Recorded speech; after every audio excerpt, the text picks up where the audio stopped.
At our golden wedding anniversary, my husband announced he was divorcing me, and our two sons applauded. I calmly placed my ring on the table and said loudly, "Clap louder, boys, but you should know your real father is sitting at the next table." A deathly silence hung over the hall, and then a man stood up. "My name is Elizabeth Sterling Harrison, and this is the story of how I spent 50 years in a gilded cage before I finally found the courage to break free." The gold band on my ring finger didn't feel like jewelry that morning. It felt like a shackle, heavy and burning against my skin. The engraving inside read 50 years, and today those numbers seemed to brand themselves into my flesh. I stood before the full-length mirror in my bedroom, smoothing down the champagne-colored silk dress I'd bought for tonight's celebration. The dress cost more than I used to spend on groceries for a month, back when I had to count every penny. Now money wasn't an issue, but somehow I felt poorer than I'd ever been.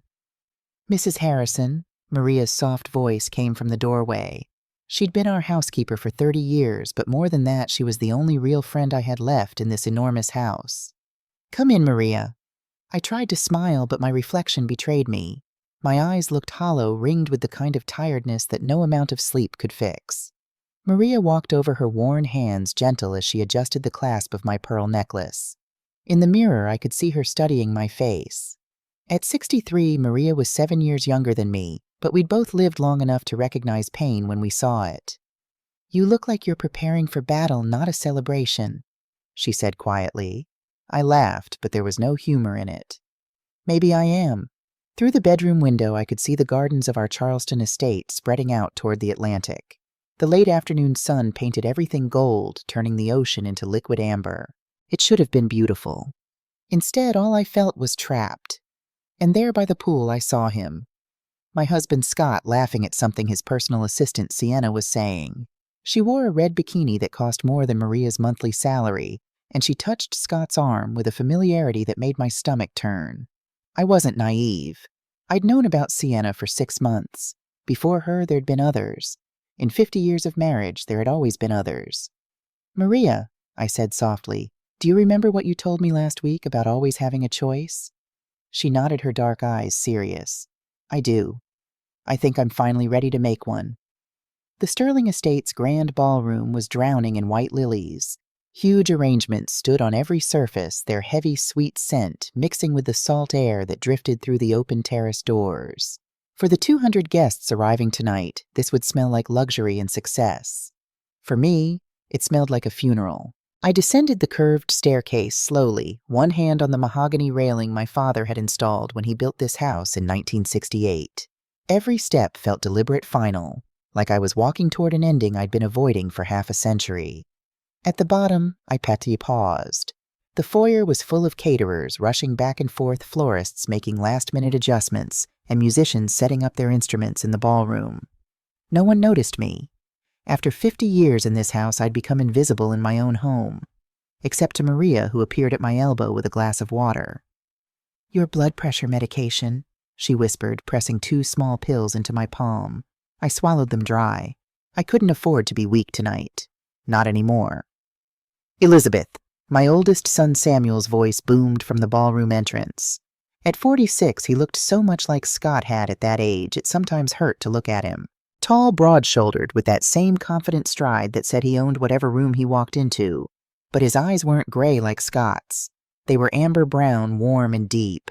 The eyes he'd inherited from a man he'd never called father. "Samuel," I let him kiss my cheek, feeling the scratch of his expensive cologne. "You're here early." "Wouldn't miss it, Mom." He grinned, but the smile didn't reach those amber eyes. "Where's Dad?" "Supervising the champagne selection, I imagine." I kept my voice neutral, a skill I'd perfected over 5 decades. "Right. Well, Noah and I wanted to run something by you before the party starts." Samuel glanced toward the library where I could see my younger son Noah waiting phone in hand as always. Something in his tone made my chest tighten. "What is it, Mel?" "Just some paperwork. Family stuff. Nothing to worry about." He took my elbow, steering me toward the library with the same gentle firmness you'd use with a confused elderly person. I let him guide me, but my mind was racing. In my purse, my own phone held a voice memo app already recording. Maria had helped me set it up this morning, just in case. Because after 50 years, I'd learned that men like Scott and Samuel always had an angle, always had a plan. and they never ever told you the whole truth. Noah looked up from his phone as we entered the library. At 44, my younger son had inherited my slighter build, my tendency toward nervousness, but he'd also learned Scott's ability to hide behind a charming smile. "Mom, you look beautiful." He hugged me briefly, already distracted. "Listen, we just need you to sign this real quick. It's just a formality, really." Samuel laid a leather folder on my father's old desk, the desk where Nicholas Sterling had taught me to read when I was 5 years old, where he'd cried when I told him I was marrying Scott Harrison instead of the boy I actually loved. "What is it?" I asked, not touching the folder. "Just updating Dad's power of attorney," Samuel said smoothly. "Health decisions, financial matters, standard stuff for someone turning 72. You know how Dad is about keeping everything organized." I did know. Scott had always been meticulous about control. It was one of the first things I'd noticed about him back when I was young and stupid enough to mistake control for strength. "Why would I need to sign Scott's power of attorney documents?" I kept my voice mild, curious, not confrontational. The brothers exchanged a glance. It lasted less than a second, but I saw it. The silent communication of people who've planned something together. "Well, technically it includes some joint property decisions," Noah said, fingers tapping nervously against his thigh. "The house, the accounts, that kind of thing. You know Dad wants everything streamlined." The house. My house. The house my father built and gave to me Elizabeth Sterling on my wedding day in 1974. Not to Scott. Not to the Harrison family. To me. Did they know that, or had Scott lied to them too? I smiled the same pleasant, accommodating smile I'd worn for 50 years. "Of course. Let me just have my lawyer Michael Thompson look it over first. You know how he is about the details." "Mom," Samuel's tone sharpened slightly. "It's just a formality. The party starts in 2 hours. Can't you just trust us on this?" Trust. That word hung in the air like a challenge. I looked at my sons, these 2 men I'd carried in my body, nursed at my breast, protected with every breath I had. And I realized I was looking at strangers. When had that happened? When had they stopped being my boys and started being Scott's sons? "I trust my lawyer," I said quietly. "I'll have him review it tomorrow. Now, if you'll excuse me, I need to check on the caterers." I walked out before they could argue, my heart pounding so hard I could feel it in my throat. Behind me, I heard Samuel's frustrated sigh and Noah's nervous laugh. In the hallway, Maria was waiting. She'd been listening, I realized, protecting me the way she had for 30 years. "They're trying to get you to sign something," she whispered. I nodded, pulling out my phone to stop the recording. But I'm not the fool they think I am anymore. The memory hit me like a wave as I walked through the house. Maybe it was the smell of lilies, same as my wedding flowers. Maybe it was the way the afternoon light slanted through the windows, golden and thick. Suddenly I was 22 again, standing in my father's study while he begged me not to make the biggest mistake of my life. Summer 1974. "Lizzie, please." My father's voice cracked on my childhood nickname. "You don't love him. I see it in your eyes every time you look at Scott Harrison." I stood by the window watching rain streak down the glass. Outside, thunder rumbled over Charleston Harbor. "Love isn't everything, Daddy." "Then what is?" He came to stand beside me, this giant of a man who'd built an empire from nothing, now reduced to pleading with his only daughter. What could possibly be more important? Security, stability, the approval of my mother, who'd made it clear that marrying William Brooks would mean social suicide, that breaking my engagement to Scott Harrison would destroy both our families' reputations.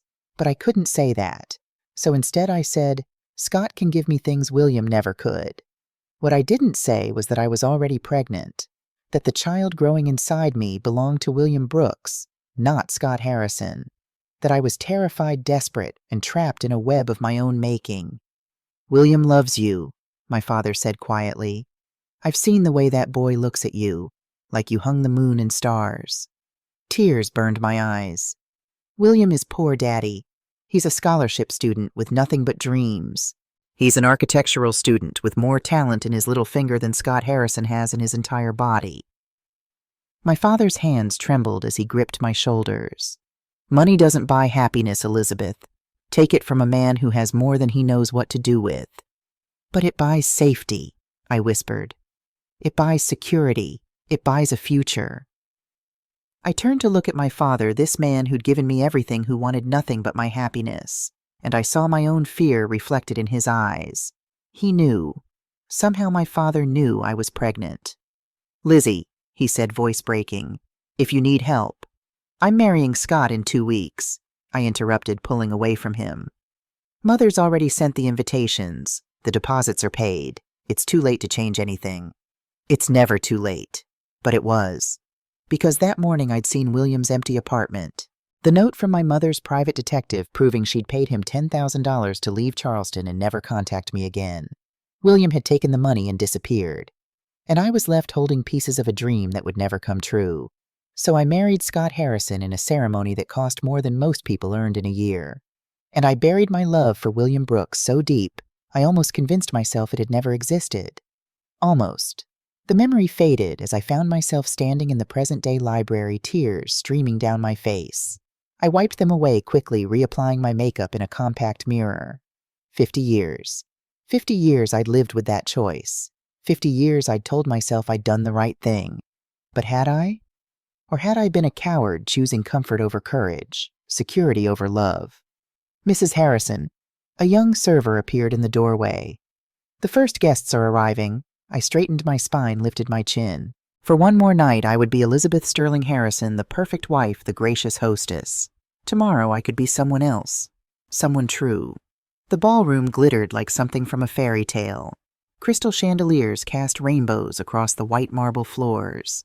The band played soft jazz as Charleston's elite filed in, dressed in their finest, ready to celebrate a marriage that existed only on paper. I stood in the receiving line next to Scott, shaking hands and accepting congratulations from people who barely knew us. Scott's hand rested possessively on my lower back, a gesture that looked affectionate but felt like ownership. 50 years, Mrs. Patricia Ashford gushed, diamonds dripping from her neck and wrists. "You two are an inspiration. In this day and age, such commitment is rare." "We're lucky," Scott said smoothly, pulling me closer. "I married my best friend."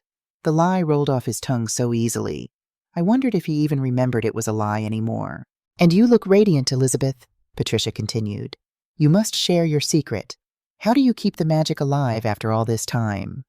Silence, accommodation, making myself small and invisible.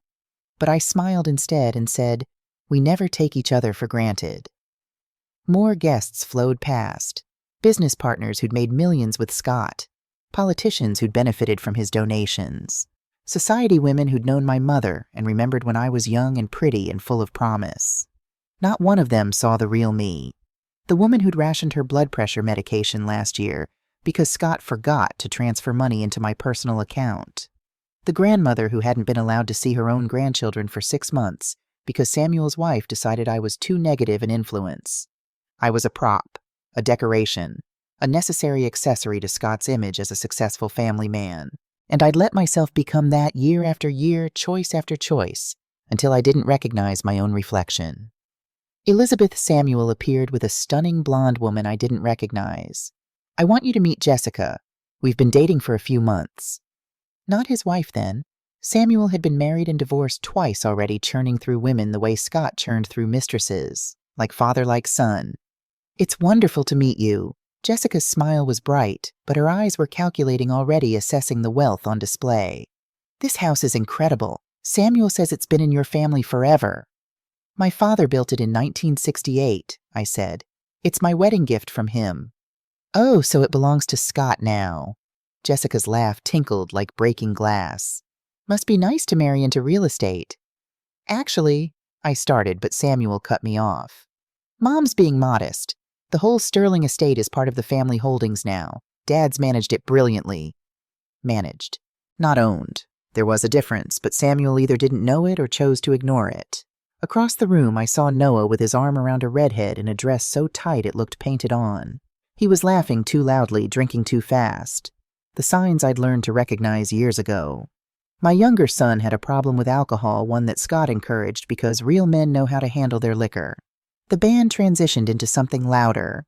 Waiters circulated with champagne. The party swirled around me like a current, and I felt myself drowning in it. I needed air. Excusing myself with a headache, I slipped through the French doors onto the terrace. The evening was warm, humid, with the promise of rain. Storm clouds gathered over the Atlantic, turning the sky purple and gold. I gripped the stone balustrade, breathing deeply, trying to calm the panic rising in my chest. This was supposed to be a celebration. Why did it feel like a funeral, Elizabeth? I spun around. A man stood in the shadows at the edge of the terrace, tall, lean, with silver hair and a weathered face. He wore a simple gray suit, nothing like the designer clothes inside. And his eyes, God, those eyes. Amber brown and warm, looking at me like I was the only person in the world who mattered. William, the name came out as a whisper. He stepped into the light, and 50 years fell away in an instant. The lines on his face, the gray in his hair, the way time had changed us both, none of it mattered. He was still the boy who'd loved me when I had nothing to offer but my heart. I had to see you tonight, he said quietly. I knew he'd do something cruel. My hands were shaking. You've been watching me. For 30 years, ever since I came back to Charleston. He moved closer but stopped several feet away, respecting my space. I built my career here, Elizabeth. Became one of the most successful architects in the South. All so I could be near you. The revelation hit me like a physical blow. But you took the money. Mother said you took $10,000 to leave. I was 23 years old and terrified. His voice roughened with old pain.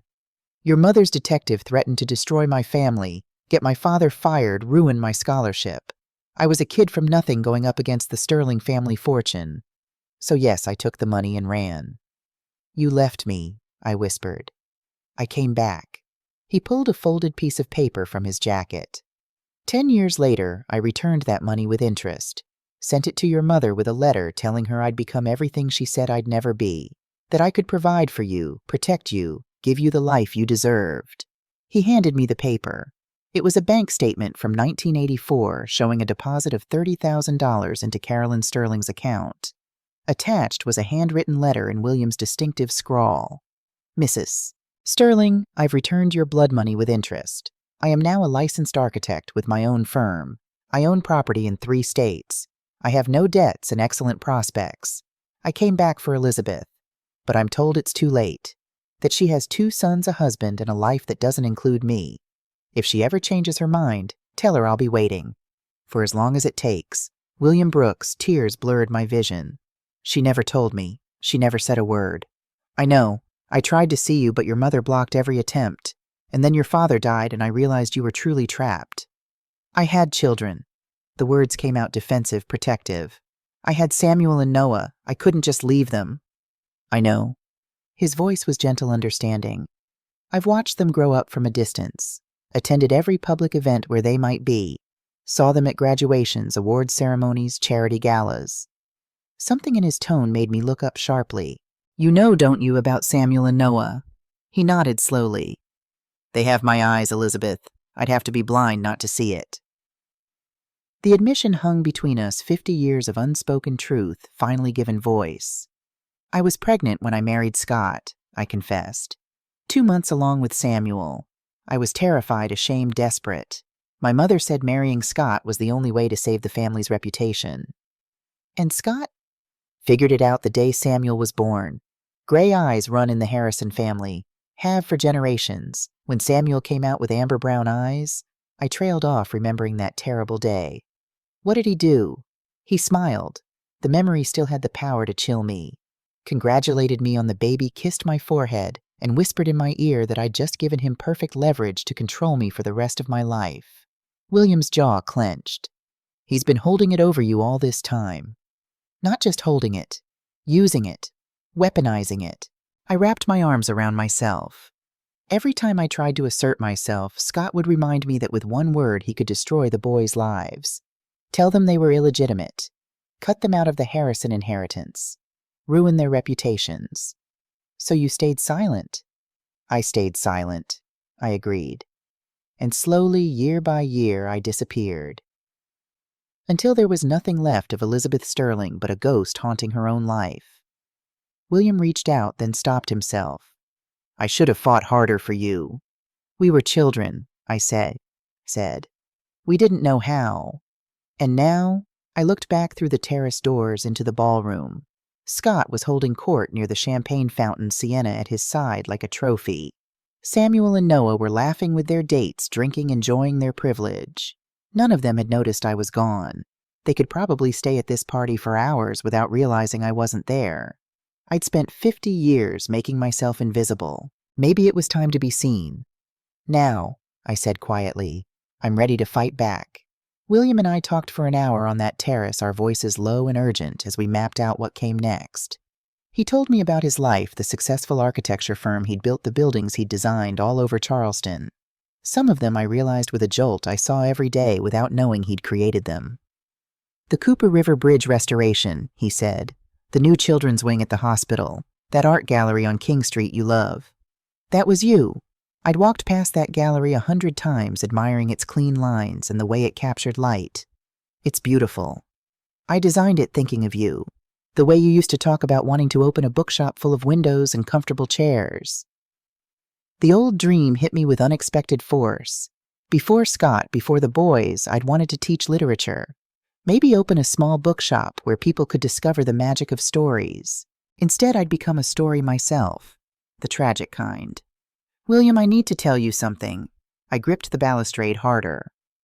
I'm not the person you remember. 50 years of this marriage. It's changed me. Broken me in ways I'm not sure can be fixed. Elizabeth, no, let me finish. I forced myself to look at him. Scott has been methodically destroying me for decades. Not with violence, though there was some of that, but with control, with gaslighting, with making me question my own reality until I couldn't trust my own thoughts. I took a shaky breath. He's isolated me from friends, turned my sons against me, made me financially dependent even though this house is legally mine. And I let him, because I was afraid, because I thought I was protecting Samuel and Noah, because I was weak. You're not weak, William said firmly. You're a survivor. I'm a coward. You're here, aren't you? Still standing after 50 years in hell. That's not cowardice, Elizabeth. That's strength. His words cracked something open inside me. Tears spilled down my cheeks, and this time I didn't try to stop them. I have a plan, I whispered. I've been working on it for 6 months ever since I found out about Sienna, but I need to know something first. Anything. If I do this, if I blow up my entire life tonight, will you be there? I looked at him through my tears. Not to rescue me, not to fix things, just to be there. So I'm not alone. William closed the distance between us, then taking my hands in his. His skin was rough from years of working with blueprints and building models warm and solid and real. I've been there for 50 years, he said. Watching from a distance, making sure you were safe, hoping someday you'd be free. I'm not going anywhere now. I nodded, squeezing his hands before stepping back. Then I need you to do something for me. I explained the plan quickly, watching William's expression shift from surprise to understanding to grim determination. It was risky. It would hurt people I loved, but it was the only way to expose the truth and reclaim my life. Are you sure? William asked when I finished. Once you do this, there's no going back. I've been going backward for 50 years. I straightened my shoulders. It's time to move forward. We synchronized our watches like spies in a movie. In 90 minutes, Scott would give his speech. That's when I would strike. William left through the garden gate, melting back into the shadows. I watched him go, this man who'd loved me for half a century without asking for anything in return. Then I went to find Maria. I found her in the kitchen, supervising the catering staff with her usual quiet efficiency. When she saw my face, she immediately pulled me into the butler's pantry, away from prying eyes. What happened? She asked. William Brooks is here. Her eyes widened. The architect, the one who's the boy's real father. Yes. I pulled out my phone. Maria, I need your help. I'm going to end this tonight, but I need you to be my witness. I explained what I needed. Maria listened without interrupting, her face growing more determined with each word. I'll do it, she said when I finished. But Mrs. Harrison, are you prepared for what this will cost? I'm prepared to lose everything, I said quietly. Because right now I have nothing worth keeping except the truth. The party continued without me noticing I'd been gone. I slipped back into the ballroom, accepting another glass of champagne I wouldn't drink, smiling at another round of congratulations I didn't deserve. But everything felt different now. Sharp, clear, like I'd been living in fog for 50 years and suddenly the wind had blown it away. I watched Scott work the room, his hand occasionally drifting to Sienna's lower back in a possessive gesture identical to how he'd touched me earlier. Did she know she was replaceable? That in Scott's world, women were interchangeable accessories, valuable only for what they could provide. Samuel was deep in conversation with a group of lawyers, probably talking business. He had his father's gift for making everything about profit and loss, but occasionally his gaze would drift to the terrace, a small frown creasing his forehead. Was he wondering where I'd gone? Or just calculating whether my absence would reflect badly on him? Noah was drunk. Not falling down drunk, but loose-limbed and loud laughing too hard at jokes that weren't funny. His date looked bored, checking her phone every few minutes. He wouldn't notice if I disappeared completely. The realization should have hurt. Instead, I felt a strange freedom. I'd spent decades making myself essential to my family, sacrificing my own identity to be whatever they needed. And in the end, I'd become nothing to them at all. If I was going to be nothing, I might as well be nothing on my own terms. The band played on. Guests danced.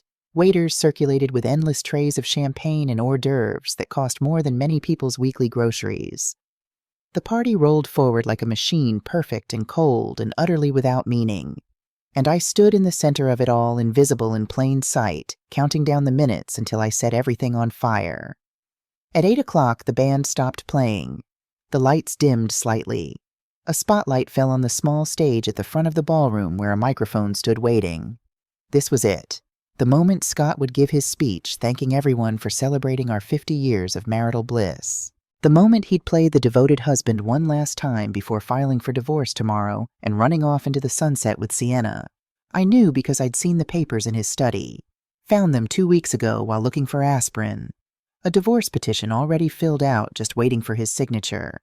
Generous alimony of $5,000 a month, insulting compared to our actual wealth, but carefully calculated to look reasonable to a judge. Scott had planned to humiliate me publicly tonight, then dump me tomorrow. He probably thought I'd go quietly, too ashamed to fight, too broken to care. He was wrong. Samuel appeared at my elbow. "Mom, where have you been? Dad's about to start his speech." "I was getting some air. The lilies are overpowering." He frowned. "You okay?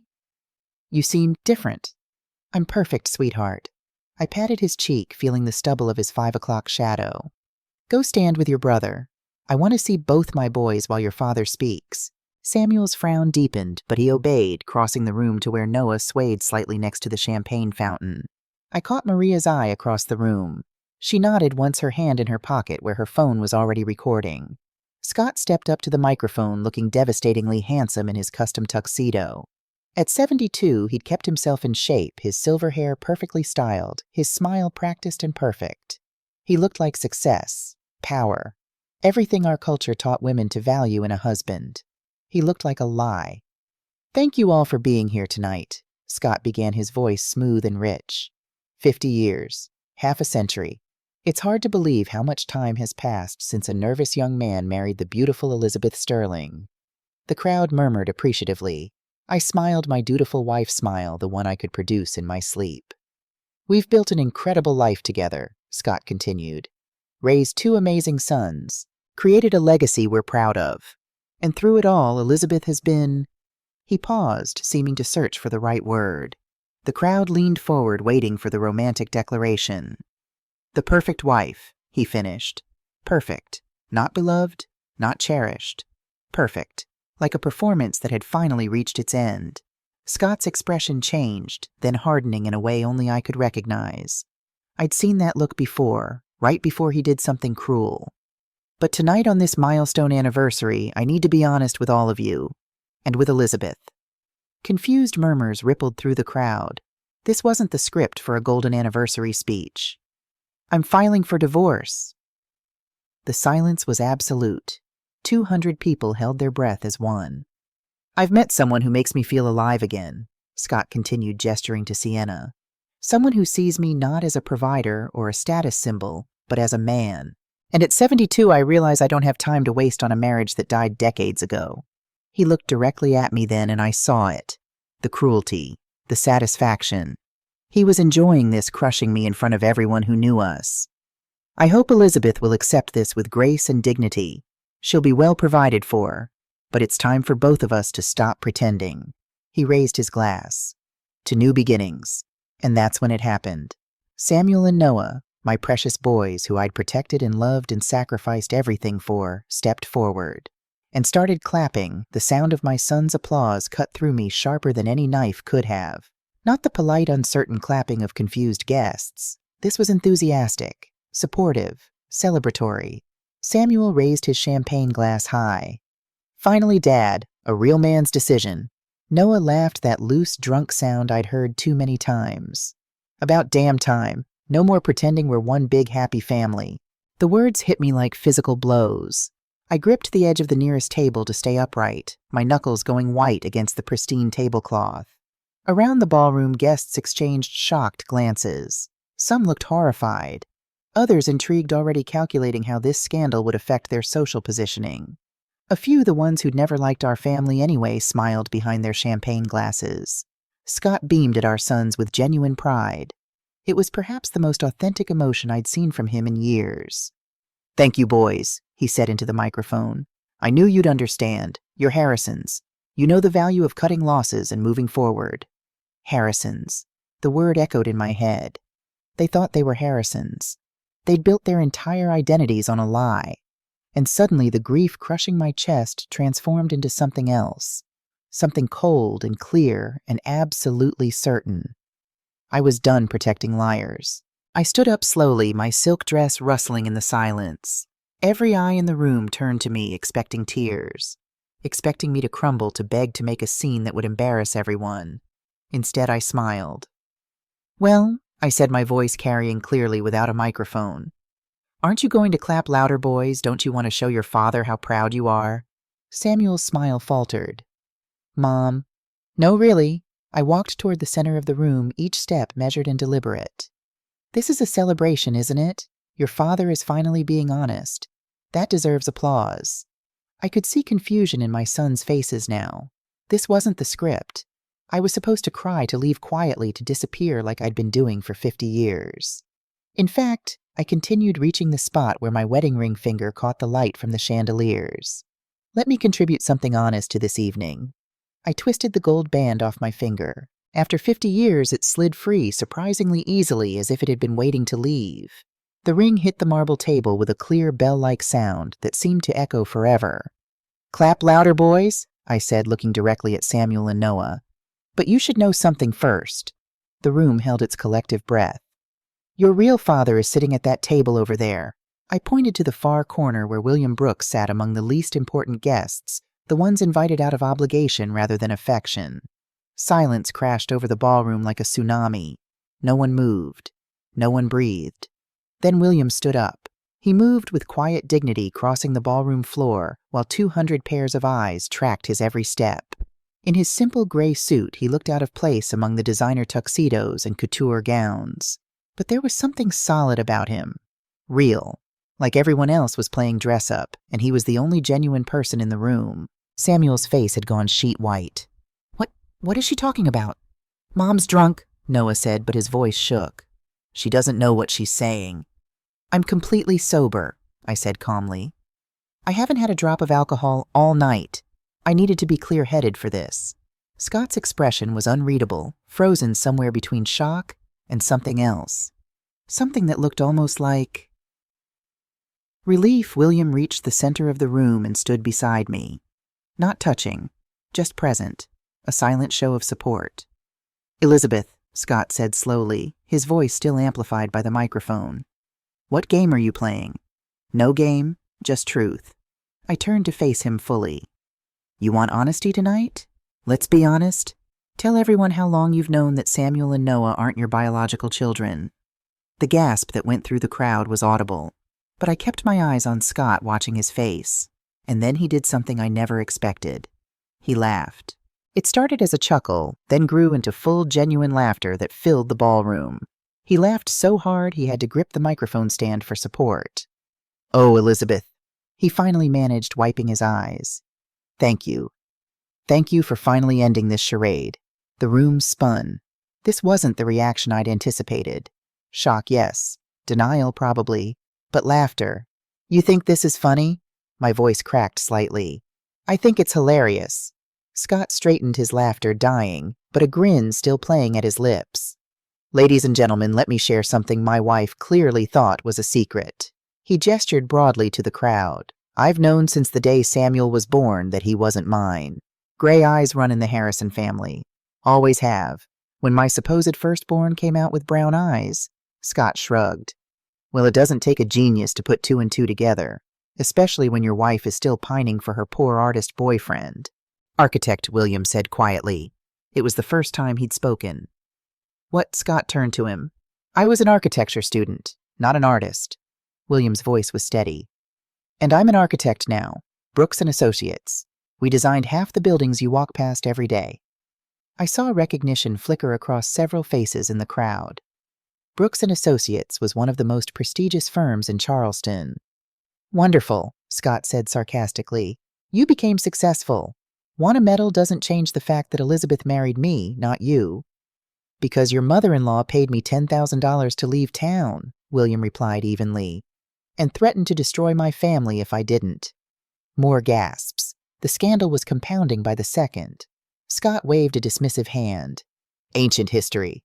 The point is, Elizabeth came to me pregnant with another man's child, and I married her anyway. Why?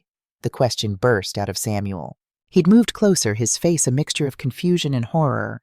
If you knew, why would you raise us? Why give us your name? Scott turned to his son, my son, with something almost like pity. Money, Samuel. Your grandfather Sterling's dowry saved Harrison Industries from bankruptcy. $5 million in 1974, enough to turn everything around. He smiled coldly. And the prenuptial agreement your grandfather insisted on, it kept everything separate. Elizabeth's property stayed hers, but the business I built with her dowry, that's all mine. So we were a business transaction, Noah said flatly. We were never your sons, just part of a deal. Don't be dramatic. Scott's voice hardened. I gave you everything. Education, connections, the Harrison name, which means something in this city. You've both benefited enormously from being my sons. We're not your sons, Samuel's voice rose, cracking. You just said biologically no, legally absolutely. Scott pointed at William. He may have contributed some DNA, but I raised you. I made you what you are. That makes me your father in every way that matters. I watched my sons' faces as they processed this information. Samuel looked like he'd been punched in the gut, his lawyer's composure completely shattered. Noah swayed through, whether from alcohol or shock, I couldn't tell. You knew, Samuel said again, as if repetition could make it make sense. You knew the whole time. Of course I knew. Scott's patience was wearing thin. And I used it. Every time your mother got ideas about leaving, about asserting herself, I reminded her what I could do. I could tell you boys the truth. I could disinherit you. I could destroy your reputations with one conversation. He looked at me with something like respect. I have to hand it to you, Elizabeth. I didn't think you'd ever have the guts to tell them yourself. Because you made me believe I was protecting them, I said quietly. You convinced me that keeping the secret was the only way to keep them safe. And you believed it for 50 years. Scott shook his head. Which brings me back to my original point. You're not a victim, Elizabeth. You made choices. You chose to marry me instead of your poor architect. You chose to stay for the money and the comfort. You chose to lie to your children. The accusation hung in the air, and I felt its weight. Because he was right. Partially right anyway. You're correct, I said, and saw surprise flicker across Scott's face. I was afraid. Afraid of scandal, afraid of poverty, afraid of my mother's disapproval. I chose security over truth. I turned to Samuel and Noah. And I failed you. I let your father poison your minds against me because I thought I was protecting you. I stayed silent when he taught you that women were weak. That money was the only thing that mattered. That control was the same as love. Samuel's amber eyes, William's eyes filled with confusion. Mom, but I'm not staying silent anymore. I pulled my phone from my purse. See, Scott, you're right about one thing. I did make choices, including the choice 6 months ago to prepare for this moment. I held up the phone so everyone could see the recording app was running. I've recorded this entire evening. Every word you've said. Every confession. Scott's face darkened. You recorded a private event without consent. South Carolina is a one-party consent state. a voice called from the crowd. I turned to see Michael Thompson, my father's old lawyer, standing near the bar. He'd arrived late, slipping in during the drama. Mrs. Harrison has every legal right to record conversations she's participating in. Michael, I said warmly, I'm so glad you could make it. Wouldn't miss it for the world, Elizabeth. He smiled grimly. Especially since you asked me to bring those documents. He held up a leather briefcase, and I saw panic flash across Scott's face for the first time that evening. What documents? Scott demanded. Well, I said pleasantly, let's start with the property deeds. Michael, would you mind explaining the ownership situation of this estate to my husband? Michael stepped forward, pulling papers from his briefcase with professional efficiency. The Sterling estate, including the main house guest cottage and surrounding 15 acres, is solely owned by Elizabeth Sterling Harrison. It was given to her by her father Nicholas Sterling in 1974 as a wedding gift with the deed filed exclusively in her name. I know that, Scott snapped. But as her husband, the prenuptial agreement you signed, Michael continued smoothly, specifically maintains separate property for any assets acquired before marriage or through inheritance. You have right of residence only with Mrs. Harrison's consent. The implication was clear. I saw Scott's jaw clench. There's more, I said. Michael, tell everyone about the other properties.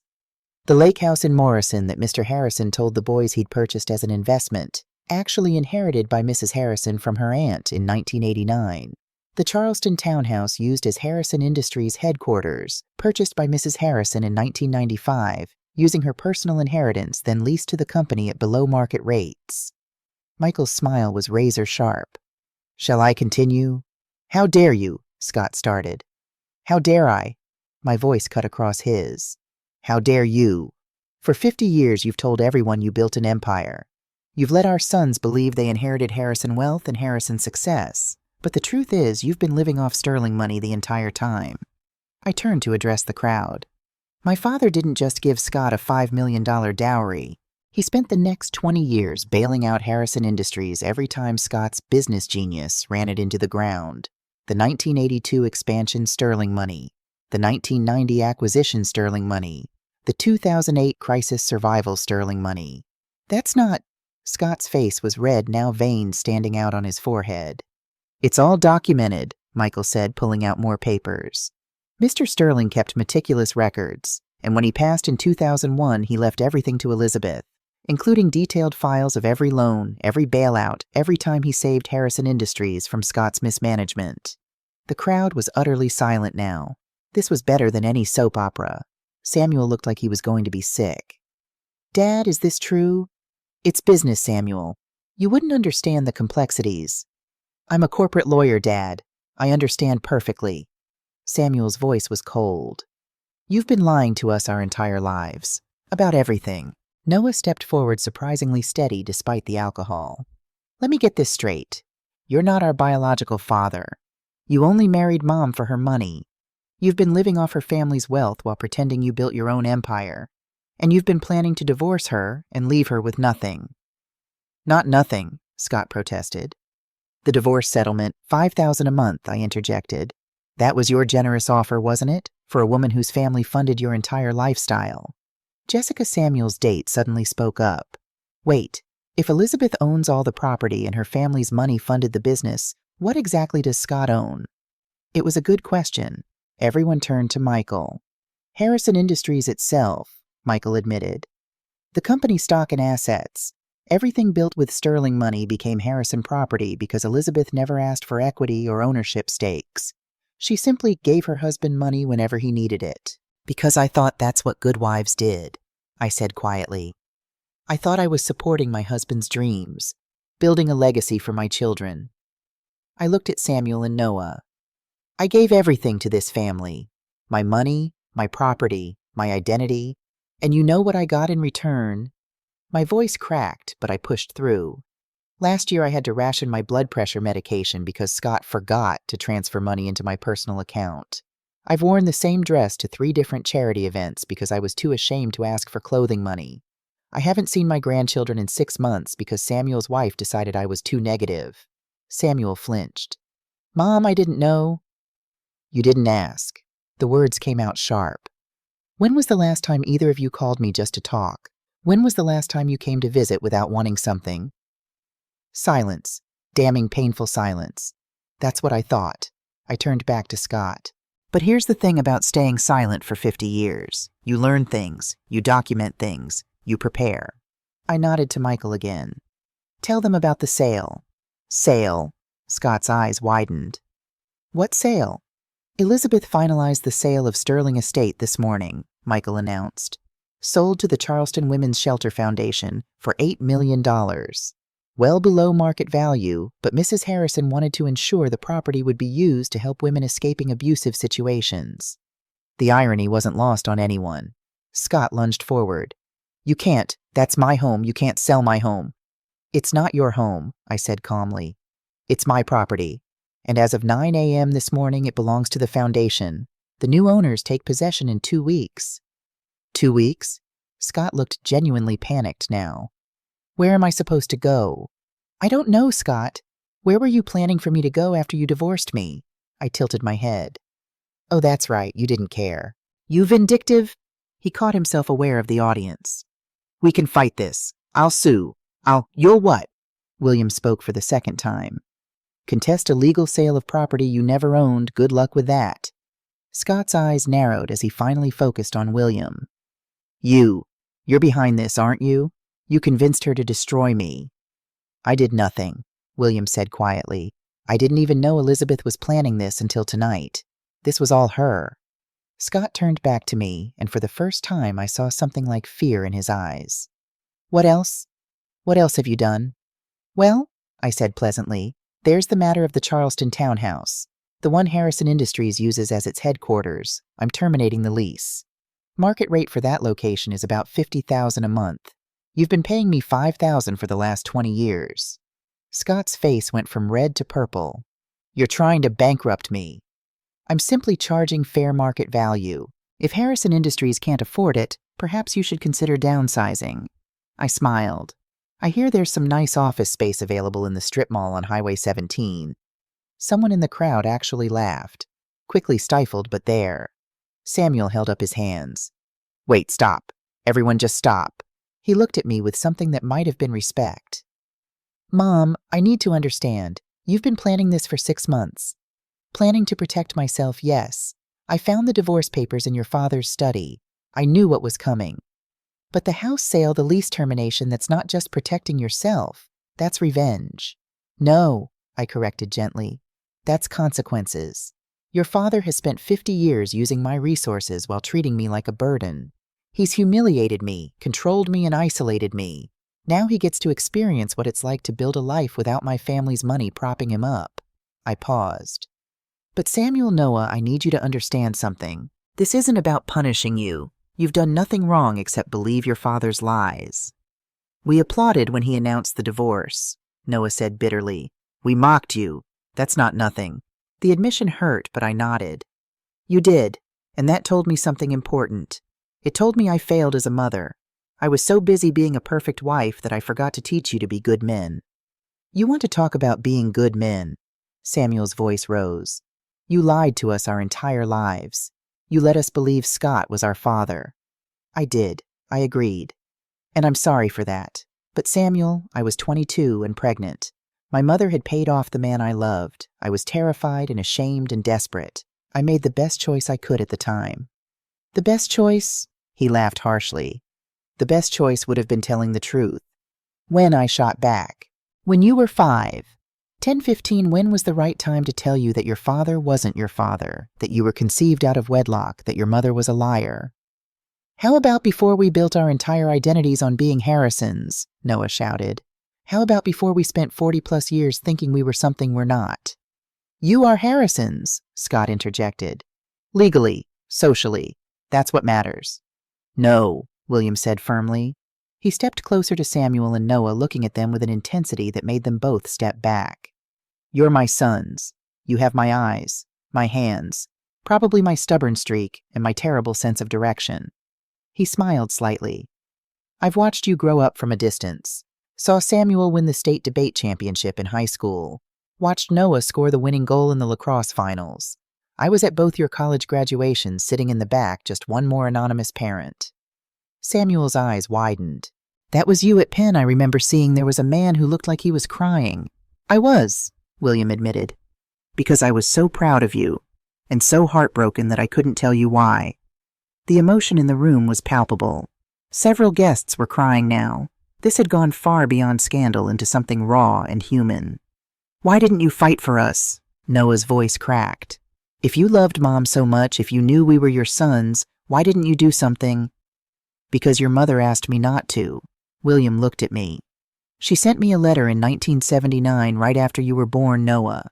She said she'd made her choice and I needed to respect it. That fighting for custody would destroy you boys.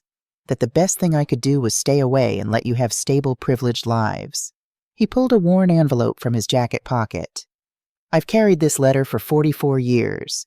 Read it so many times the paper's falling apart. William handed it to Noah, who opened it with shaking hands. Samuel moved to read over his brother's shoulder. I remembered writing that letter, sitting in the hospital after Noah's birth, crying so hard I could barely see the paper, telling William to stay away, choosing Scott's money and name over William's love. Mom, Samuel whispered, looking up from the letter. You told him you didn't love him anymore. You said you'd made a mistake and chosen the life you really wanted. I lied, I said simply. I lied to protect you boys from being caught in the middle. I lied because Scott threatened to expose everything if I had any contact with William. I lied because I was a coward. You were protecting your children, William corrected. There's nothing cowardly about that. Yes, there is. I looked at my sons. Because I didn't just lie to William. I lied to you. I let you grow up thinking Scott was a good father, that his coldness was normal, that his cruelty was strength. I taught you by example that women should be silent and accommodating. I felt tears finally spill down my cheeks. And now look at you. Samuel, you're on your third relationship treating women like they're disposable.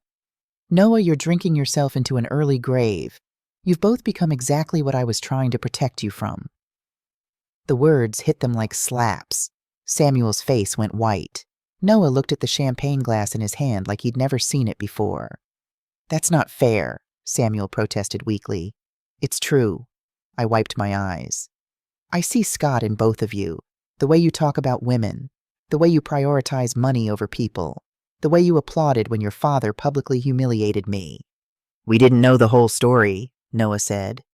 You knew enough. You knew he was leaving me for a woman young enough to be his granddaughter. You knew he was announcing it at our anniversary party to cause maximum humiliation. And you clapped. The shame on their faces was clear now. But here's the thing, I continued. I don't blame you. Not entirely. Because I created this. I stayed silent. I modeled submission. I taught you that it was acceptable to treat people this way because I accepted being treated this way. I took a shaky breath. So I'm ending it. Not just the marriage. The whole toxic cycle.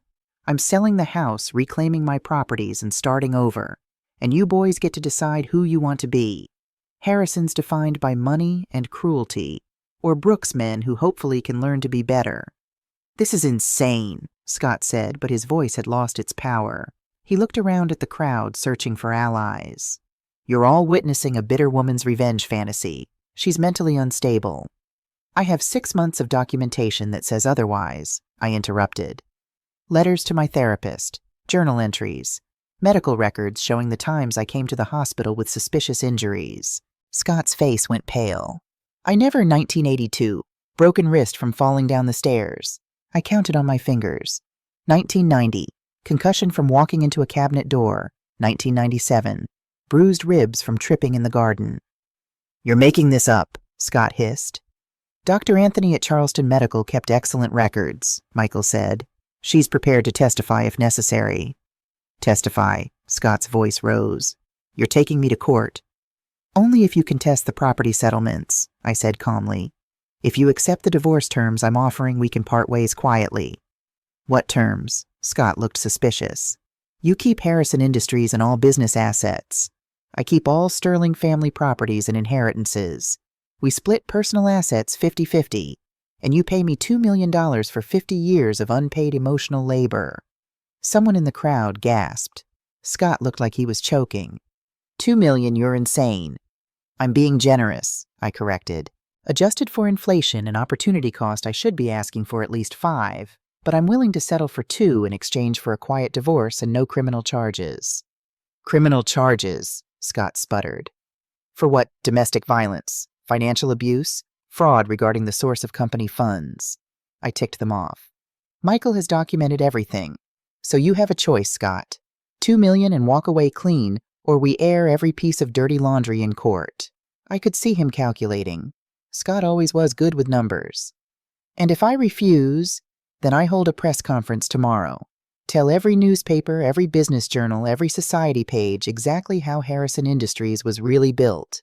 How the great Scott Harrison has been living off his wife's family money for 50 years while pretending to be a self-made man." The threat landed. I saw it in his eyes. His reputation was everything to him. The idea of being exposed as a fraud, it was worse than any financial loss. "You wouldn't," he said, but there was no conviction in it. "Try me." We stared at each other across the ballroom, 50 years of marriage distilled into this single moment of confrontation. For once, I didn't look away first. Finally, Scott's shoulders sagged. "Fine, 2 million, but I want this done quickly and quietly. Michael will draw up the papers. You have 72 hours to sign them." Scott nodded curtly, then looked around the ballroom. The guests were watching with expressions ranging from shock to admiration to barely concealed glee. His humiliation was complete. Without another word, he turned and walked toward the exit. "Scott," I called after him. He stopped but didn't turn around.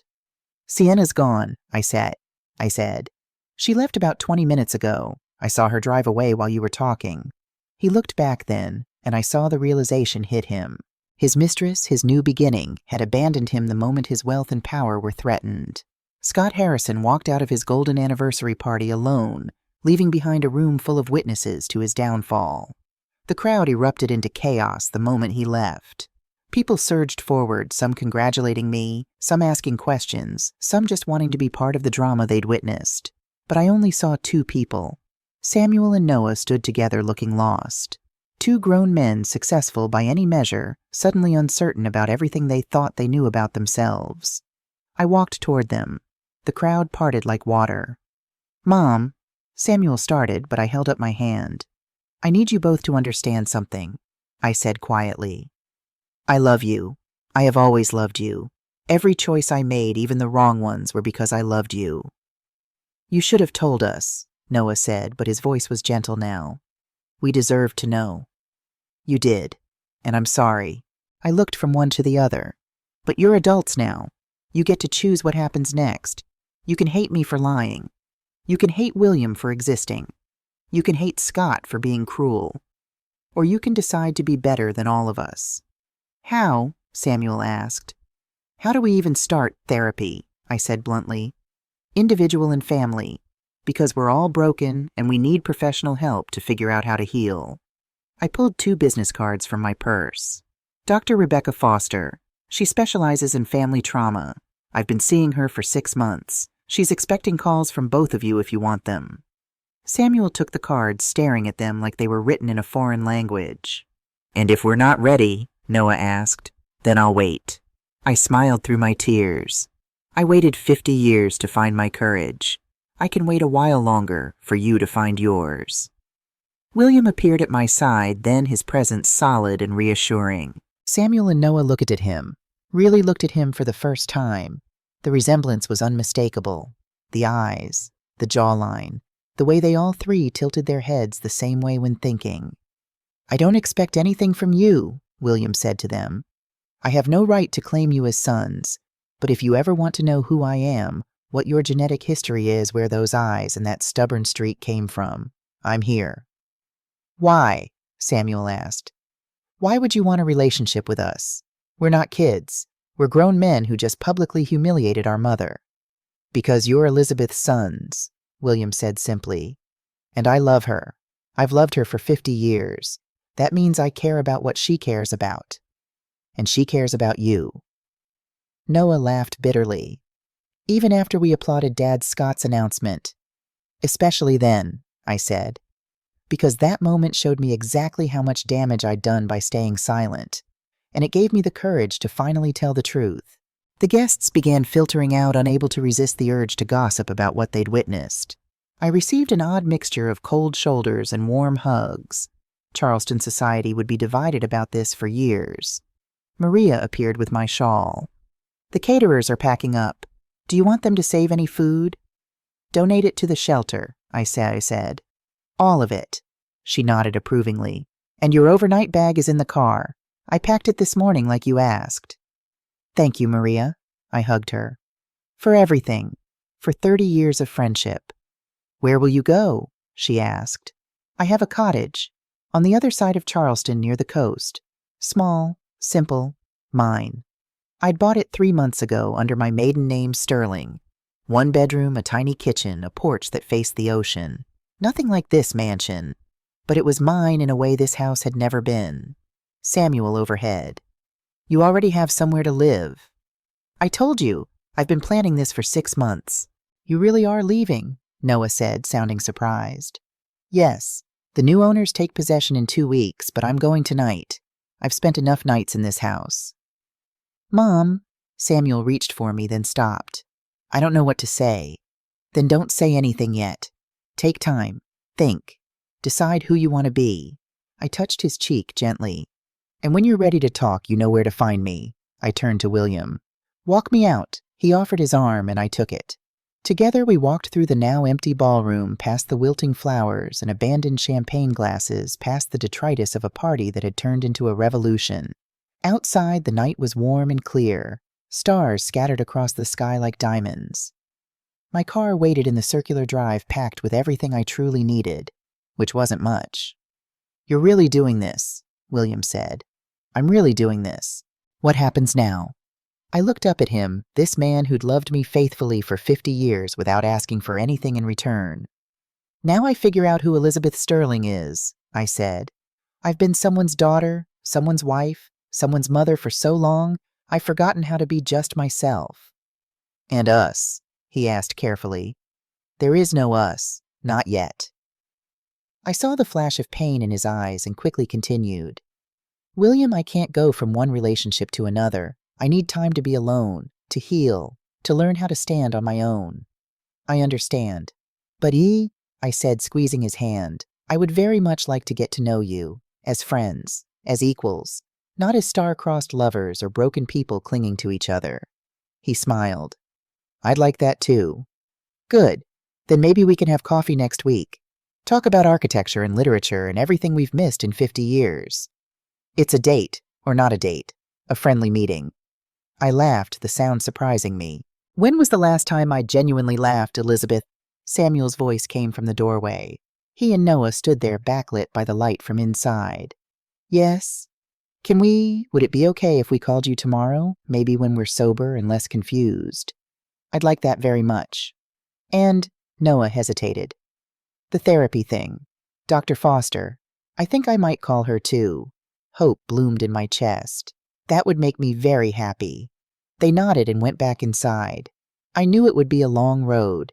They might call tomorrow, or they might take months. They might never fully forgive me. But at least the truth was out there now.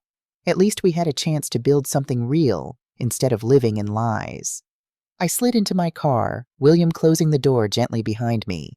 Through the windshield, I could see Sterling Estate, my father's dream, my prison for 50 years, soon to be a haven for other women escaping their own prisons. Goodbye, I whispered, and then I drove away, leaving behind the golden cage and the woman who'd lived in it. 6 months later, the morning sun filtered through sheer white curtains in my cottage painting, everything in shades of gold and cream. I sat on my small porch with a cup of coffee, watching pelicans dive into the Atlantic. The ocean stretched endlessly before me, and for the first time in decades, I felt like I could breathe. The cottage was everything Sterling Estate wasn't. Compact, simple, mine. 1 bedroom with a quilt my grandmother had made. A kitchen barely big enough for 1 person. A living room filled with books instead of expensive art. No staff, no pretense. Just me and the sound of waves. My phone buzzed. A text from Noah. Coffee this morning, I have something to tell you. I smiled. In 6 months, we'd rebuilt our relationship slowly, carefully. Weekly coffee dates that gradually became twice weekly. Honest conversations that sometimes ended in tears, sometimes in laughter, always in understanding.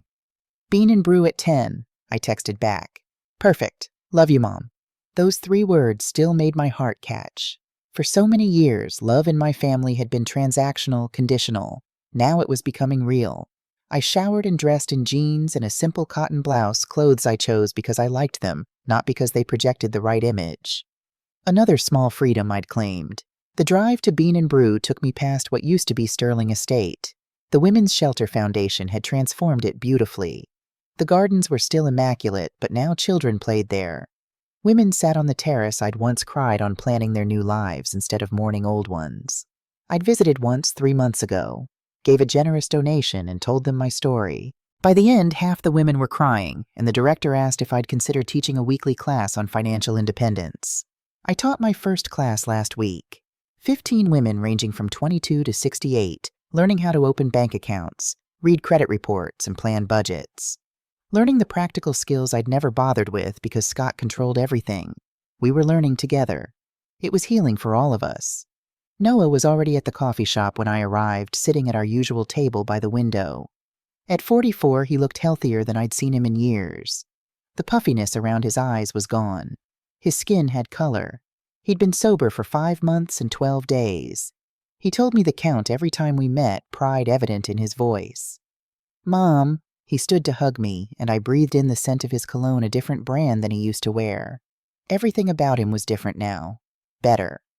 You look happy, I said, settling into my chair. I am happy. That's part of what I wanted to talk about. He fidgeted with his coffee cup, nervous energy radiating from him. I've been in therapy with Dr. Foster, individual and group sessions. I know, sweetheart, you've told me. I'm so proud of you. There's more. He took a deep breath. I've realized some things about myself, about why I drank, why I kept choosing the wrong relationships, why I couldn't seem to figure out who I was. I waited, letting him find his words. I'm gay, Mom. The confession hung between us for a moment. Then I reached across the table and took his hand. Thank you for trusting me with that. He blinked, surprised. That's it. That's all you're going to say. What did you expect? I don't know. Shock, disappointment, questions about grandchildren. He laughed shakily. Samuel said you'd probably want to know why I didn't tell you sooner, or ask if I was sure, or... Samuel doesn't know you told me yet. I'm telling him at lunch. You're the first person in the family I've told. Noah's eyes filled with tears. Because despite everything, despite how badly I treated you at the anniversary party, you've never once made me feel like I had to be someone I'm not. Oh, Noah, I squeezed his hand.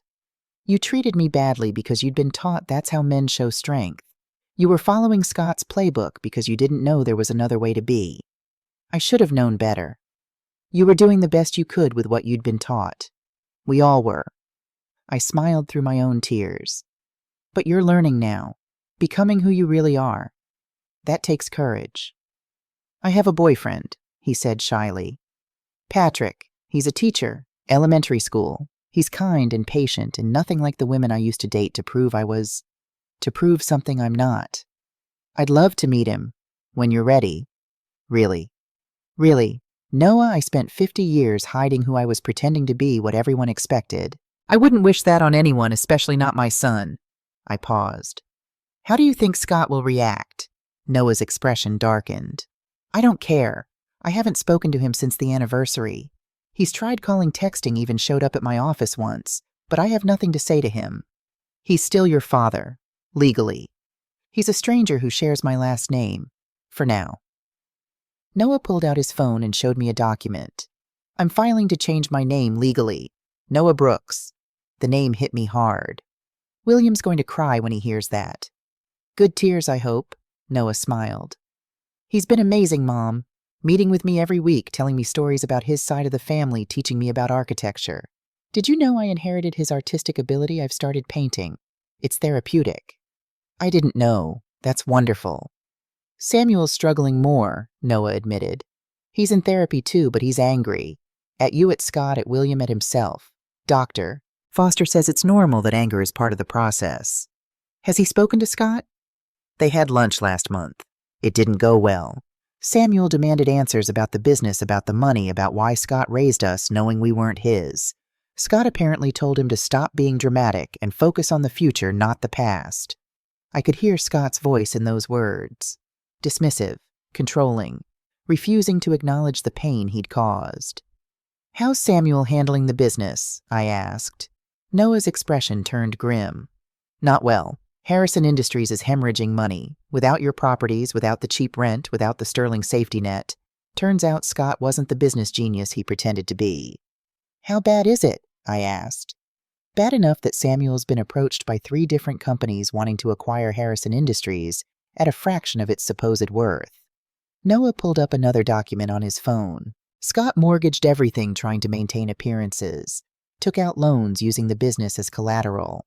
When you pulled your properties, it started a domino effect.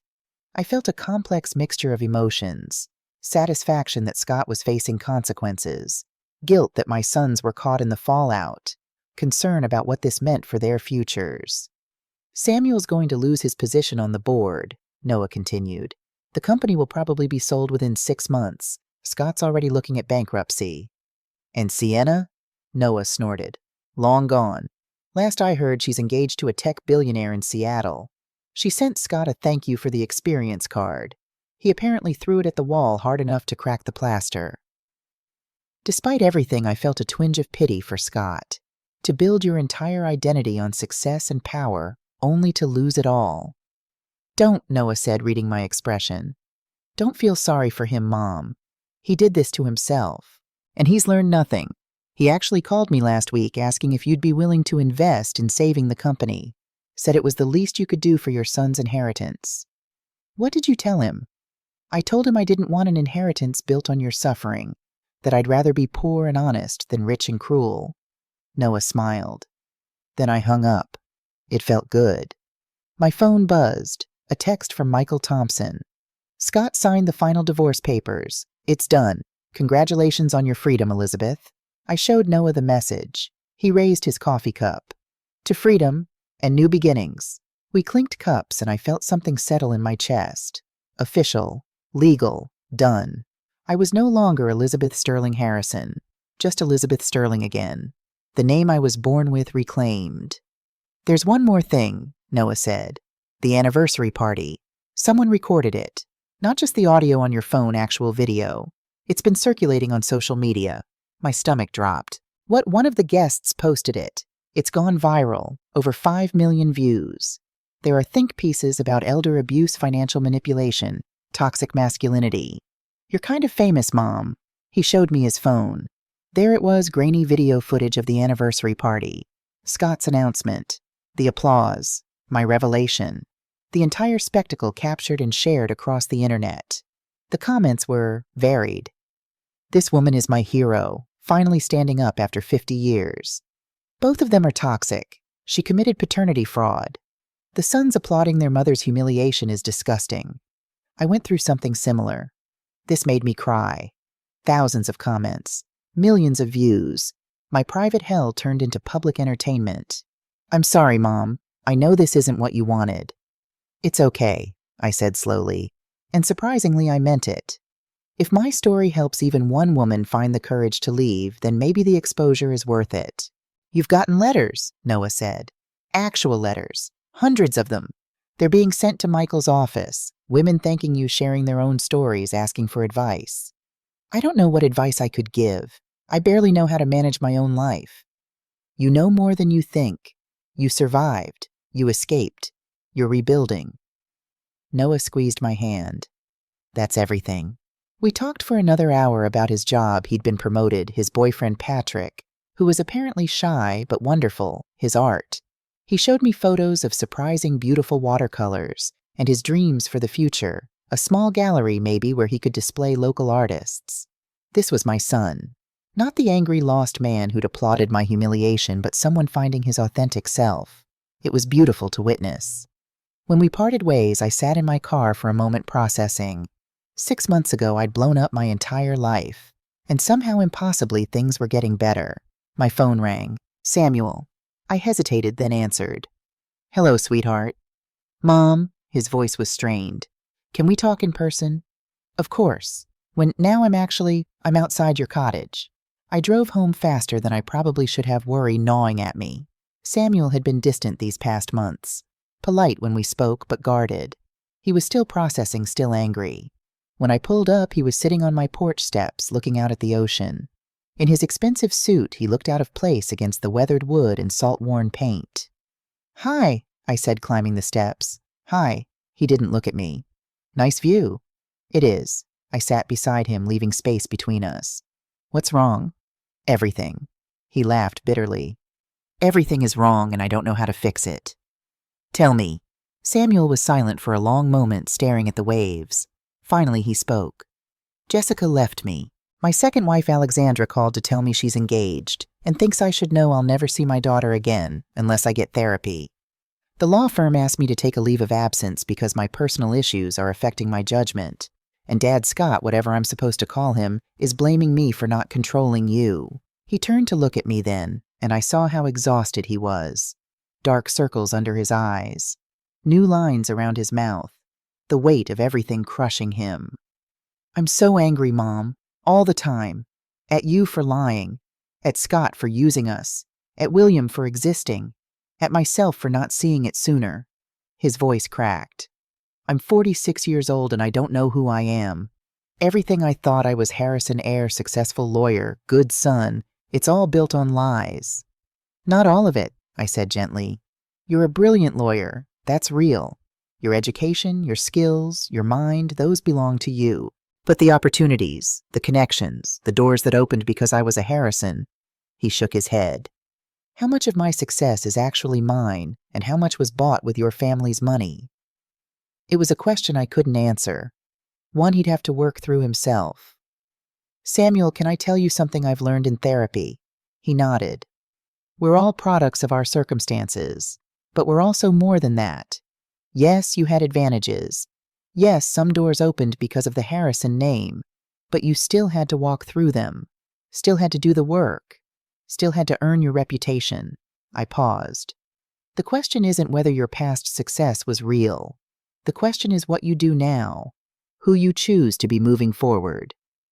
"I don't know how to be anyone other than who I've always been." "Then maybe it's time to find out." I stood, offering him my hand. "Come inside. I'll make us tea and you can tell me everything." We sat at my small kitchen table, so different from the formal dining room at Sterling Estate, and Samuel talked, really talked, about his failed marriages, both to women he chose because they looked good on his arm, not because he loved them. About his daughter Sophia, who he barely knew because he'd prioritized work over fatherhood. About the crushing pressure to be a Harrison, to live up to Scott's impossible standards. He made me believe that being a man meant being in control, never showing weakness, never admitting mistakes. Samuel wrapped his hands around his tea mug. "I've hurt so many people trying to live up to that. And for what? To impress a man who isn't even my biological father." "Scott raised you," I said carefully. "That relationship is complicated, but it's real. Is it because he's made it clear he views Noah and me as investments that didn't pan out? Now that Harrison Industries is failing, now that we can't help restore his reputation or his fortune, he barely acknowledges us." Samuel pulled out his phone and showed me a text from Scott. "If you were any kind of son, you'd convince your mother to help save the company. Family is supposed to stick together." The manipulation was so blatant it was almost funny. Almost. "He's trying to use guilt to control you," I said. "Don't let him." "I'm not." "But Mom," he met my eyes. "I need to ask you something, and I need you to be honest. Always. Do you regret having us, Noah and me? If you could go back knowing everything you know now, would you still have made the same choices?" The question hit me like a physical blow. I set down my tea, taking a moment to really consider my answer. "I regret marrying Scott," I said slowly. "I regret staying silent for so long. I regret teaching you by example that cruelty was acceptable and women should be submissive. I regret a lot of things." I reached across the table and took his hand. "But I have never, not for 1 second, regretted having you and Noah. You two are the best things I've ever created, the only purely good things to come out of my marriage." Tears spilled down Samuel's cheeks. "Even after we applauded, even after everything. Even then, because you're my son Samuel. My beautiful, brilliant, complicated son. And I love you unconditionally, even when I don't like your choices, even when you hurt me, even when you're struggling to figure out who you are." He broke, then sobbing into his hands. I moved around the table and held him, this grown man who was still my little boy, while he cried out 50 years of pain and confusion. "I'm sorry," he gasped. "I'm so sorry, Mom. For applauding, for not defending you, for believing Dad's narrative about you being weak." "Shh, I know. I forgive you." How can you forgive me that easily?" "Because forgiveness isn't for you. It's for me." I stroked his hair like I used to when he was small. Holding on to anger and hurt only poisons my own life. I choose to let it go. We stayed like that for a long time, mother and son finally being honest with each other. When Samuel finally pulled back, wiping his eyes, he looked younger somehow, lighter. "I've been meeting with William," he admitted. "Just once so far. It was awkward and weird and I didn't know what to say. But he told me about his life, his work, showed me some of his building designs." "How did that feel?" "Strange. He's talented, Mom, really talented, and successful on his own merit, not because he married into money." Samuel laughed wetly. "I think I got my work ethic from him, the need to prove myself. Scott never understood that. He always took shortcuts." "Are you going to see William again?" "Maybe, if he's willing. I was kind of an ass to him." Samuel paused. "Noah told me he's changing his name to Brooks. I've been thinking about doing the same." This surprised me. "You have? The Harrison name doesn't mean what I thought it did. And keeping it feels like holding on to a lie." He looked at me seriously. "Would it hurt you if I took William's name?" "Sweetheart, your name is your choice. Whatever you decide, I support you." "What about Sterling, your family name?" I considered that. "Sterling Brooks Harrison, they're all just labels. What matters is who you are, not what you're called." "Deep, Mom." He smiled slightly. "When did you get so wise?" 6 months of therapy and a lot of ocean watching." We spent the rest of the afternoon talking. Samuel told me about his plans, taking a 6-month sabbatical from the law firm to focus on therapy and figuring out his priorities. Reaching out to his daughter Sophia and her mother to try rebuilding that relationship. Maybe even traveling, something he'd never done just for pleasure. "I've always worked," he said. "Since I was 16, I've always been grinding toward the next goal, the next promotion, the next achievement. I've never just existed, enjoyed life." "It's harder than it sounds," I admitted. "I'm still learning how to do it." Around 4 o'clock, there was a knock at the door. I opened it to find William standing there with a paper bag. "I brought dinner," he said, holding up the bag. "Chinese from that place you mentioned. I hope I'm not interrupting." He stopped when he saw Samuel sitting at the kitchen table. "Oh, I'm sorry. I didn't know you had company." "It's okay," Samuel said, standing. The two men looked at each other awkwardly. "I can come back another time," William offered. "No." Samuel took a deep breath. "Actually, I'm glad you're here. I owe you an apology. Several apologies." William stepped inside, setting the food on the counter. "You don't owe me anything." "I do. I was cruel at the anniversary party, and when you reached out to meet for coffee, I was cold and dismissive." Samuel's voice was steady now, lawyer-controlled. "I blamed you for existing, for complicating my life, for being evidence of my mother's supposed betrayal. But the truth is, you did nothing wrong. You were just a kid in love who got paid off by a rich family." "I shouldn't have taken the money," William said quietly. "You were 23 and terrified. I probably would have done the same thing." Samuel managed a small smile. "I wanted to say, I'm open to getting to know you. If you're still willing. No promises, no pressure. Just coffee and conversation." William's eyes filled with tears. "I'd like that very much." I watched this moment between them, biological father and son meeting as adults trying to build something from nothing. It was messy and imperfect and beautiful. "Good, I'll call you next week." Samuel grabbed his jacket. "I should go. Let you two have your dinner." He hugged me tightly at the door. "Thank you, Mom, for everything. For telling the truth even when it hurt. For not giving up on us." "Never," I promised. After Samuel left, William and I unpacked the Chinese food, falling into the comfortable routine we'd developed over the past 6 months. Weekly dinners, long walks on the beach, hours of conversation about everything and nothing. We weren't romantic. We'd agreed on that from the start. I needed time to figure out who I was outside of being someone's wife. And William, patient as always, was content to wait.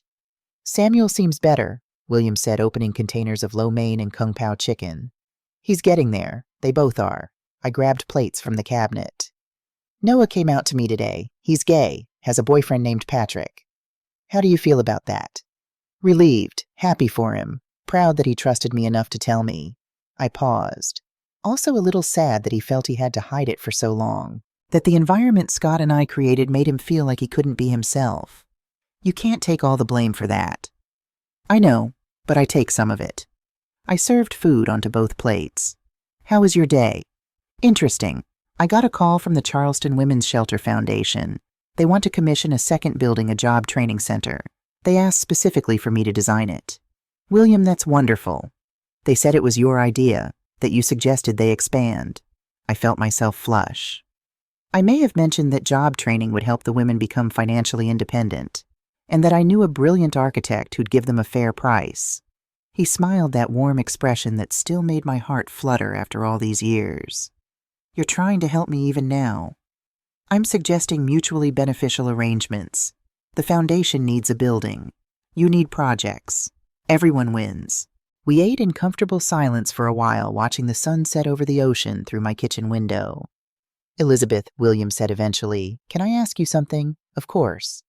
What do you want for the future, I mean? Not for your sons, not for me, not for anyone else. What does Elizabeth Sterling want? It was a question I'd been asking myself for 6 months. I set down my fork, really considering. I want to keep teaching those financial independence classes. Maybe expand them, create a curriculum other shelters could use. I counted on my fingers. I want to finish my degree. I only had 2 years of college before I married Scott. Maybe get a teaching certificate. What would you teach? Literature, my first love. I want to help people discover the magic of stories. I smiled. I want to travel. I've been to Paris, London, Rome, all the places Scott wanted to go for business. But I've never been to the places I want to see. Small bookshops in Scotland, libraries in Ireland, gardens in Japan. That sounds wonderful. I want to write, I continued, the words coming faster now. Maybe a memoir, maybe fiction, something that might help other women feel less alone. You'd be good at that. And eventually, I looked at him. Eventually, I want to figure out if we could be more than friends. But not yet. Not until I'm whole on my own. William reached across the table and took my hand. I'm not going anywhere, Elizabeth. Take all the time you need. 3 weeks later, Scott showed up at my cottage. I was in the garden planting tomatoes and basil in the small raised beds I'd built. Therapy had taught me that working with soil was grounding, literal and metaphorical, creating life instead of maintaining death. Elizabeth. I looked up to find him standing at my garden gate. He looked terrible, thinner, grayer, with a desperate edge that was new. Scott had always been immaculate. Now his shirt was wrinkled, his hair uncombed. Scott, what are you doing here? We need to talk. He opened the gate without invitation and walked into my garden. I stood brushing dirt from my knees. About what? About fixing this mess. About being reasonable. He gestured around the cottage dismissively. Look at you. Living in this shack, playing in the dirt like a peasant. This isn't you, Elizabeth. You don't know who I am. I know you're being vindictive, punishing me because I finally had the courage to end a dead marriage. His voice took on that persuasive tone he used in business negotiations. But we're both adults. We can handle this maturely. I am handling it maturely. I signed the divorce papers. I took my settlement. We're done. That's what I want to talk about. Scott moved closer and I caught the smell of expensive bourbon. Day drinking. Another new development. The settlement was unfair. $2 million plus all the properties. You're bankrupting me, Elizabeth. I'm claiming what's mine. There's a difference. Harrison Industries is failing. The boys will lose everything, their positions, their inheritance, their futures. Is that what you want, to destroy your own sons? The manipulation was so obvious it was almost insulting. The boys are fine, I said calmly. They're both in therapy, both building new lives. They don't need Harrison Industries. They especially don't need the toxic legacy it represents. You've poisoned them against me. Scott's face reddened. Samuel won't return my calls. Noah actually hung up on me last week. You've turned my own sons. They're not your sons, I interrupted. You said so yourself at the anniversary party. They're investments that didn't pan out. Remember? He flinched. I was angry. I didn't mean, yes, you did. You meant every word. And Samuel and Noah finally saw you clearly. I crossed my arms. So I'll ask again, why are you really here? Scott's shoulders sagged. The confident businessman facade cracked, revealing the desperate man underneath. I need you to come back. The request was so unexpected I laughed. Excuse me. Not as my wife, as my business partner. He pulled papers from his jacket. I've drawn up a proposal. You invest $3 million in Harrison Industries. In exchange, you get 49% ownership. We rebuild together like we should have been doing all along. Why would I do that? Because you're a sterling. Your father taught you about legacy, about family businesses, about building something that lasts. Scott's pitch was getting desperate. We could make Harrison Industries legitimate, really successful, not just propped up by your family money. You'd be an equal partner, Elizabeth. Finally respected.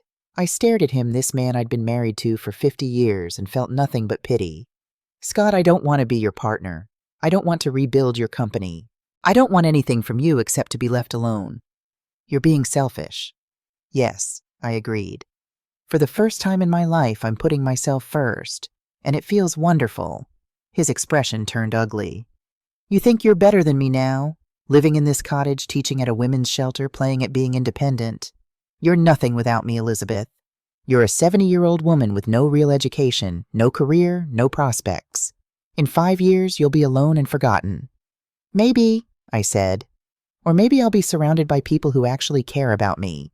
Either way, I'll be free. The boys will come back to me, Scott said venomously. When they realize they need money, when they want their inheritance, they'll come crawling back. And I won't help them.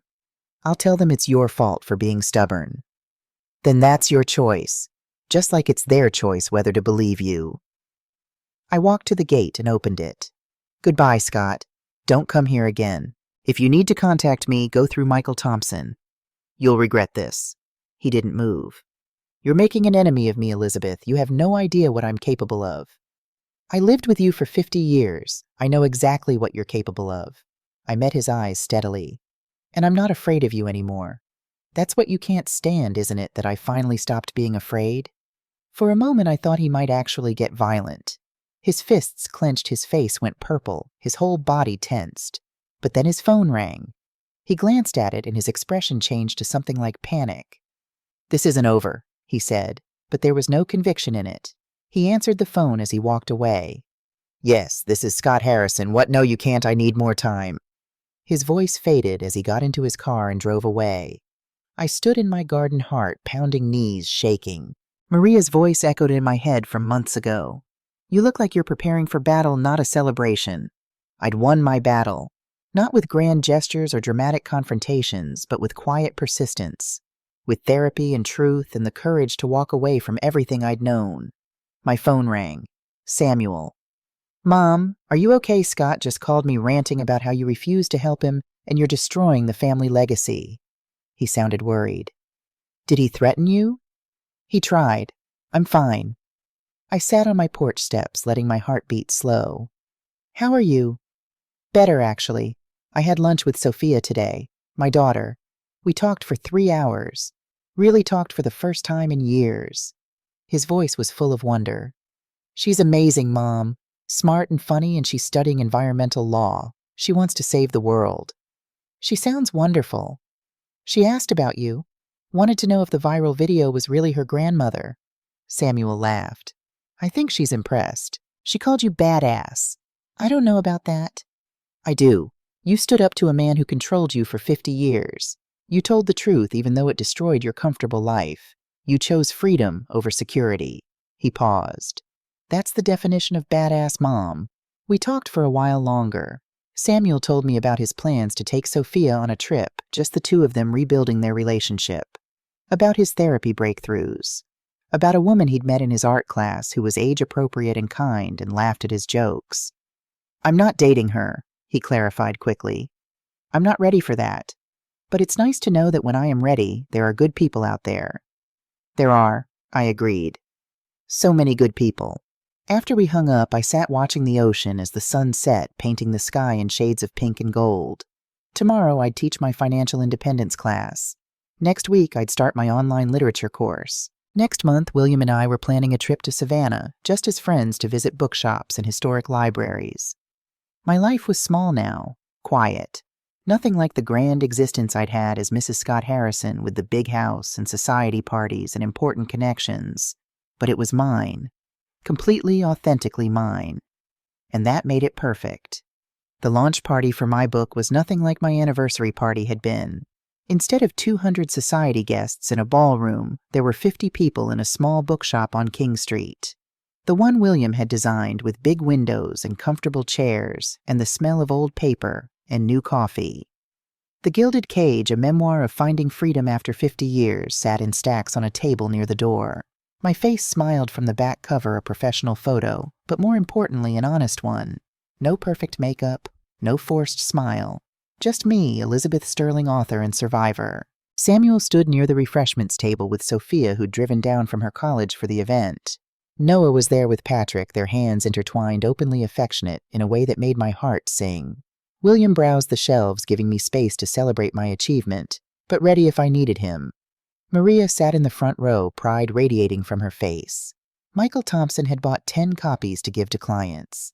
Even Dr. Foster was there, smiling like a proud parent. And in the back, trying to be inconspicuous but failing, were 3 women from my financial independence class at the shelter. They'd pooled their money to buy 1 copy to share, and I'd cried when I signed it for them. "Thank you all for coming," I said, standing at the small podium. My voice shook slightly, but I pushed through. A year ago, I stood in a ballroom and watched my life explode. It was terrifying and liberating and necessary. I looked around at the faces watching me, some familiar, some new, all supportive. I wrote this book because I wanted other women to know they're not alone, that it's never too late to choose yourself, that freedom is worth the fear. I held up the book. This is my story, but it's also the story of every woman who stayed too long, given too much, disappeared into someone else's expectations. It's about finding your way back to yourself, however long it takes. The applause was warm and genuine, not the polite society clapping from before, but real appreciation from people who understood. During the signing, I met readers who'd been following my story online, women who'd left their own gilded cages, men who recognized their fathers in Scott, their mothers in me, and were working to break the cycle. "Your video saved my marriage," one woman told me, tears in her eyes. I showed it to my husband and said, "This is what I feel like." He finally understood. We're in counseling now, actually talking for the first time in 20 years. "Your story gave me the courage to file for divorce," another said. "I'm 58 and terrified, but I'm doing it." "My mom read your book," a young man said. "She's been in an abusive marriage for 30 years. She's planning her exit now. Thank you for showing her it's possible." Each story was a gift. Proof that my pain had purpose, that blowing up my life had somehow helped others build theirs. As the party wound down, I found myself on the bookshop's small balcony with William. Below King Street bustled with evening shoppers and diners, Charleston alive and beautiful in the spring twilight. "You did it," William said, leaning on the railing beside me. "Published author, teacher, advocate. You've built a whole new life in a year." "We did it," I corrected. "I couldn't have done any of this without support. From you, from Maria, from Michael, from my sons." I paused. "From my father, who gave me the financial independence to make these choices. Your father would be proud." "I hope so." I thought about Nicholas Sterling, gone for 23 years now. I think he always knew I was unhappy. He tried to warn me before I married Scott, but I didn't listen.